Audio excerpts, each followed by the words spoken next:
Stephen is here with the business news. We've been mentioning Bitcoin all morning. We're going to start with it once again. It's really tumbling in price, isn't it, Stephen? That's right. Some people are calling it the cryptopocalypse or cryptocalypse. I can't decide which of those two I prefer because of the falls that we've seen in the past 2 days in the value of Bitcoin. Now, fears of a crackdown in regulation has spooked investors in cryptocurrencies, including Bitcoin. This after South Korea announced plans last week to ban trading in digital currencies, and reports that Chinese authorities are cracking down on Bitcoin exchanges as well.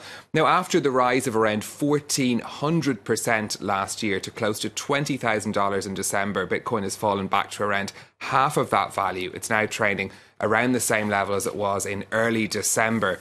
According to CoinDesk, the falls were around 10 to 15% on Tuesday. It's down again around today, just trading at over $11,000 a barrel, a Bitcoin rather, a barrel. I'm partially used to saying that. So it's down, but it's still fairly heftily in value. I mean, if you go back to the start of last year, we're looking at it being a tenth of that. Barrels of Bitcoin. I like the idea. It's nice. Now, there have also been warnings of a slowdown, this in the US car market from two major manufacturers. Ford and General Motors have pointed to tougher conditions in the market in the years to come.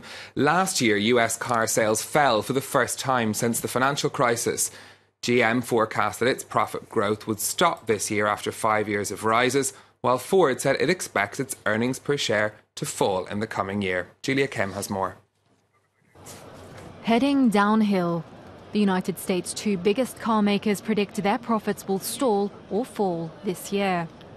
The warnings from General Motors and Ford come after US car sales fell in 2017 for the first time since 2009, dropping 1.5% to 17.2 million. Ford says higher costs for metals like steel and aluminium and currency volatility could put a dent in earnings in 2018 to the tune of $1.6 billion. Nonetheless, it says it will spend more to expand its eco-friendly range over the next 4 years. Now we plan to do even more of it by increasing our investment in electric vehicles to $11 billion. A performance battery electric coming in 2020, and we can't wait. Meanwhile, General Motors says pricing pressure in its two largest markets, the US and China, would slow down profit growth this coming year. The company behind Cadillac has promised to save $1.4 billion in 2018. But it's not skimping on innovation. It will pour $1 billion this year into self-driving systems.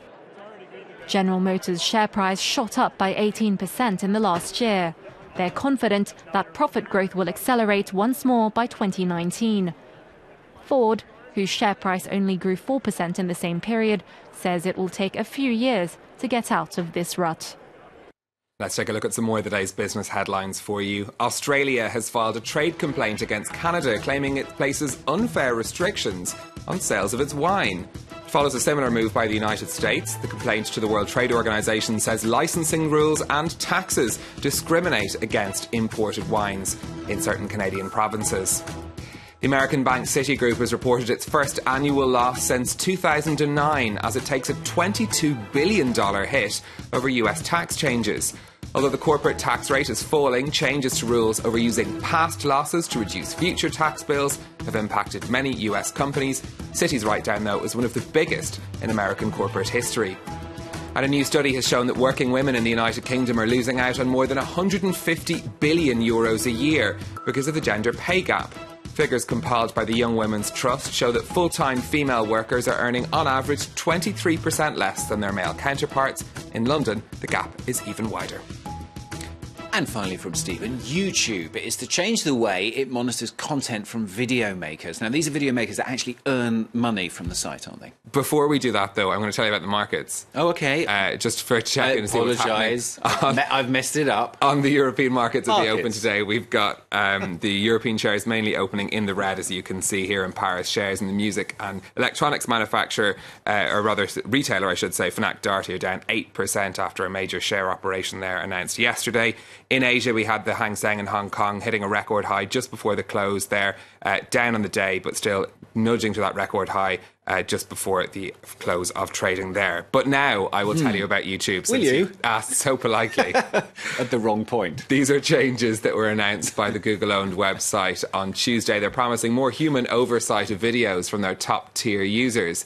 That's after a controversy involving one of the site's biggest stars, Logan Paul, who had to apologise after posting a video showing a man who'd taken his own life in Japan.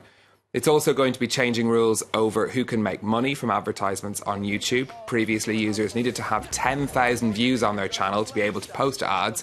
From next month, they'll need to have 1,000 subscribers and a certain number of viewing hours calculated over a year. People make enormous amounts of money from YouTube, so this could be a really big shift in the way that business works. Yeah, interesting stuff. Can we do the markets again? No, you've had your chance now. Messed it up once. Steve with business. Going to get serious now.